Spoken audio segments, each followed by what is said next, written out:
Hi, good day. My name is Michael Julie, and I've just got a few things to say about what's happening in South Africa and in Cape Town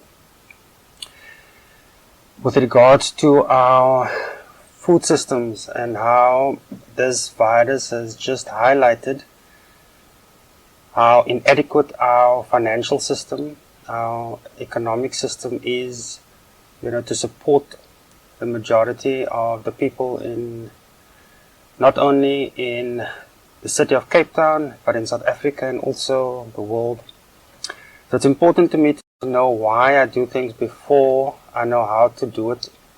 Sometimes I have the why and just do the thing because I learn by doing. I know there's a lot of you that have other ways of learning, but this is the way I learn. I learn by doing, and I make mistakes and I adjust my course. And I also learn from other people's mistakes by watching them doing as well. So the motivation drives the learning.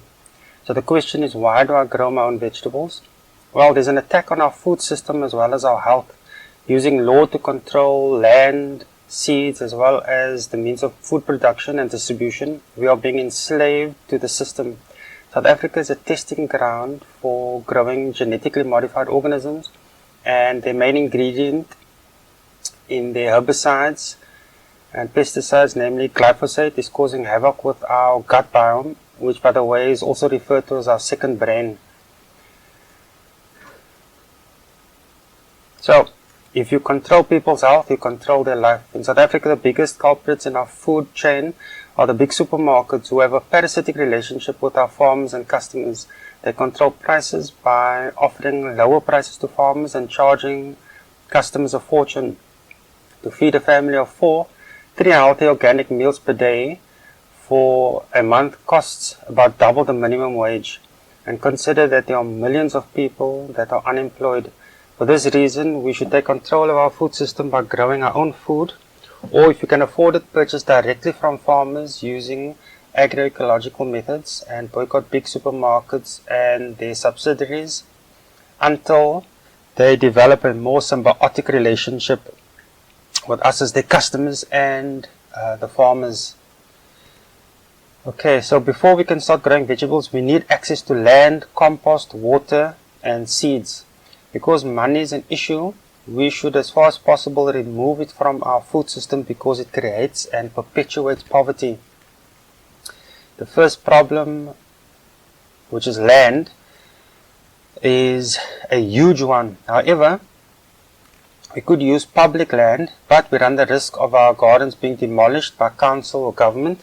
And there's been many cases here in Cape Town where people have tried to start their own vegetable gardens, on public grounds, and the council has just come in and paved over, that they destroyed those gardens and paved over the ground to prevent people from coming back, to try and grow vegetables there again. So the options we have available to us is private land, and in most informal settlements, there's an average of about 10 square meters of land and vertical space to be taken advantage of.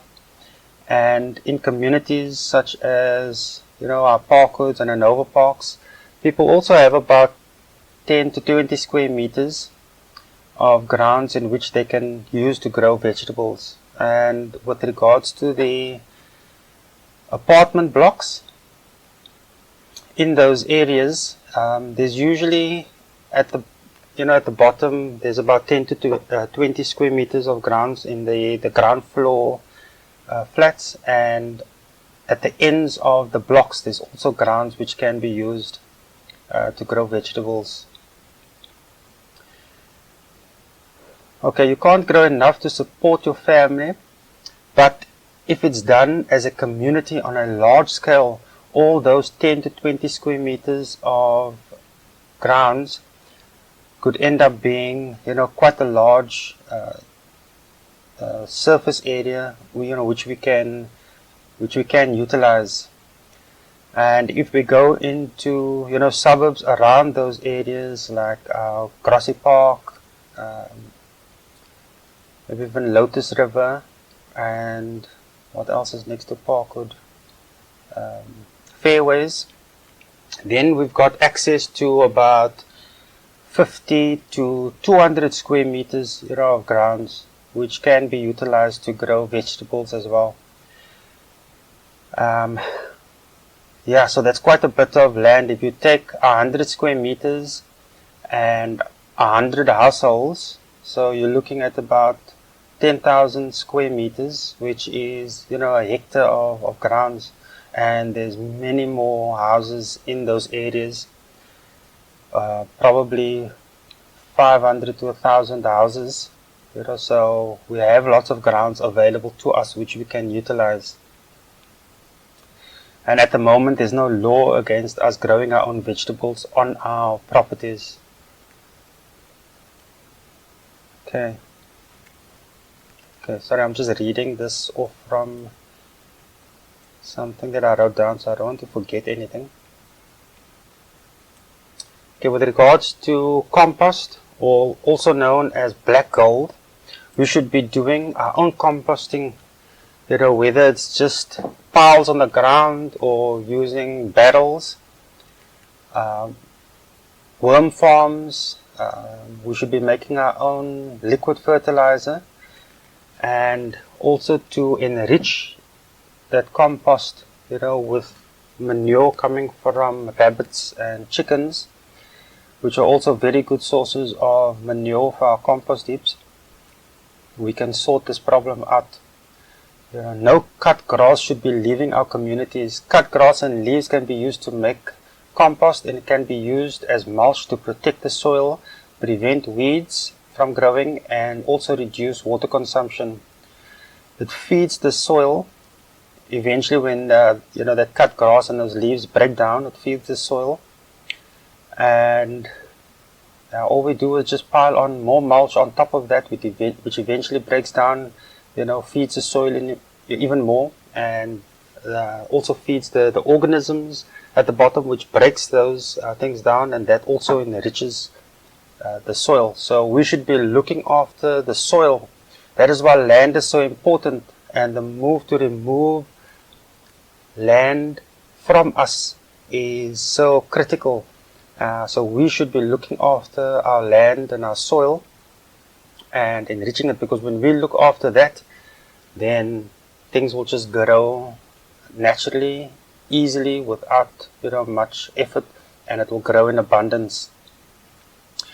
We need to create worm farms which produce worm tea, which obviously will that diluted, we can use that as a liquid fertilizer, and the worm castings are also good for the soil.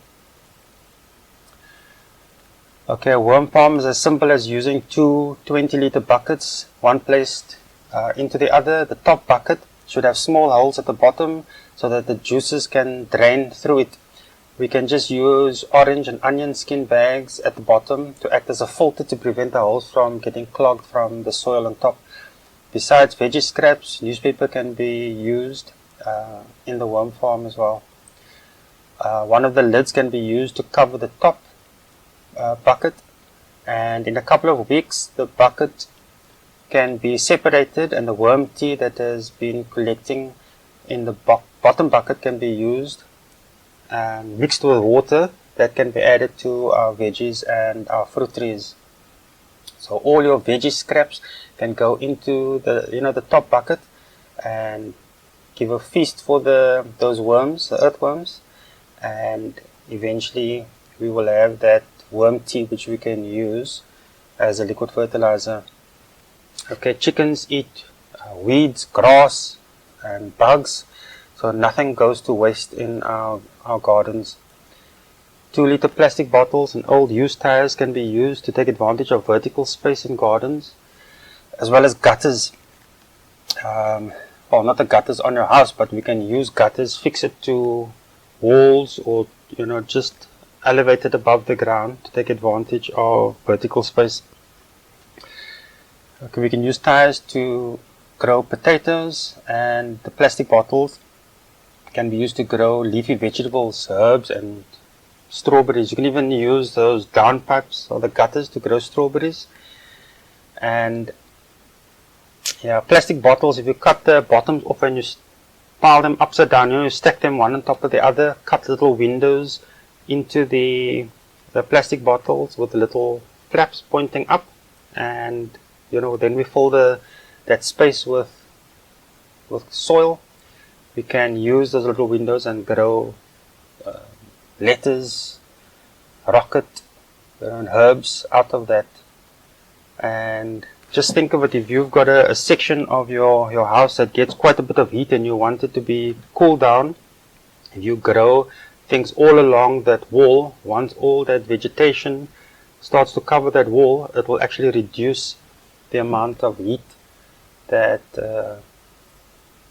we get into the house. So think of people living in informal settlements where it gets quite hot during summer, all on the north facing sides of the shacks. We can grow those all up against the shack, and that would reduce the amount of heat entering into the shack. Plastic bottles can also be used as a source of light during the day. There's lots of people living in informal settlements where they're using electricity during the day to light up the area inside the shack. And a 2-liter bottle filled with water, about say 95%, add 1 or 2 teaspoons of bleach, cover it up, make a hole in the roof, and a third of the bottle sticks outside, on top, and 2/3 at the bottom. So when the sun hits that water on top, the light actually disperses at the bottom and lights the entire room. So that's a cheap form, of utilizing our solar power, to light up a room, especially in shacks. And I mention all the things because I've been involved in soup kitchen and establishing vegetable gardens in the informal settlement, and I also see this as a problem, especially using electricity to light up their rooms during the day. Okay, we can use seed swaps to distribute seeds, and use fruit tree cuttings and grafting, air layering to clone fruit trees. And it's also better to use grafting and cuttings to reproduce our fruit trees, because they produce fruit within about 2 to 3 years, whereas if you grow those fruit trees from seed, it could take 9 to 10 years, and then for it to produce fruit, and then you're not guaranteed that it will produce fruit true to the nature of the mother tree. Grey water can be used to water fruit trees, but do not use it on vegetables. Once your fruit tree is established, very little maintenance is needed, especially if it's getting all your grey water. You can give your trees a spadeful of compost and liquid fertilizer once a month. And also here in Cape Town, did you know that avo trees flourish here in Cape Town? And that's such a good source of good fats. It's avos, and once that tree is established, it's that thing will grow at least 2-3 stories high if it's left on its own.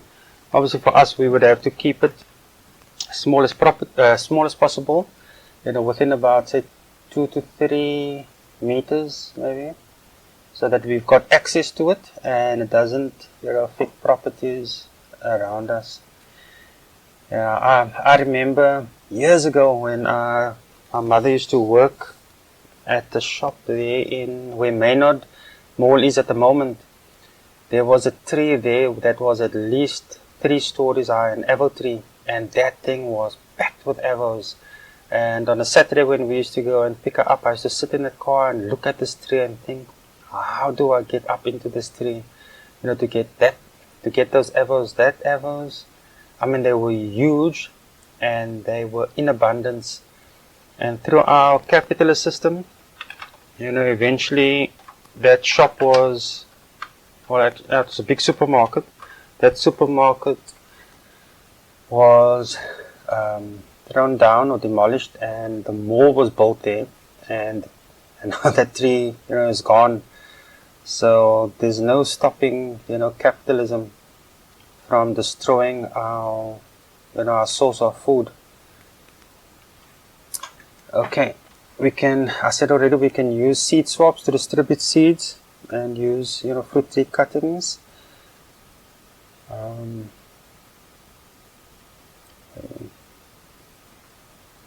Yeah, we can grow loquats, strawberries, wild figs, grapes, lemons, bananas, and many more.